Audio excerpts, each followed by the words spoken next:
have like 24,000 over there. But I just take for those three That's for real doing like small. real, well, comparatively compared to Yeah, my other outlets, yeah.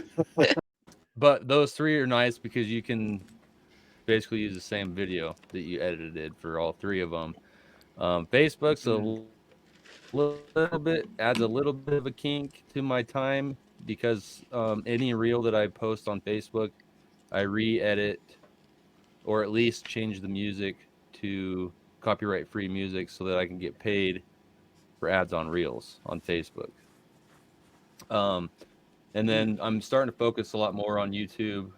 My problem is I'm a perfectionist and I have a hard time putting videos out unless I like find that they're awesome. So I end up getting a little bit of writer's block with YouTube. But I'm trying to really nail that down.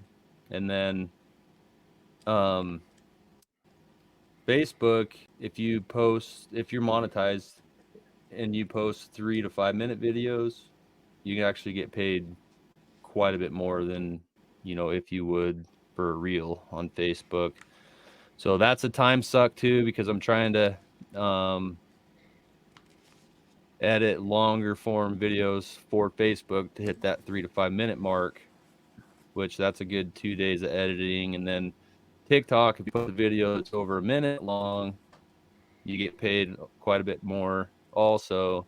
And so, but they want, the full, your full screen on your phone filled up. Facebook wants a square.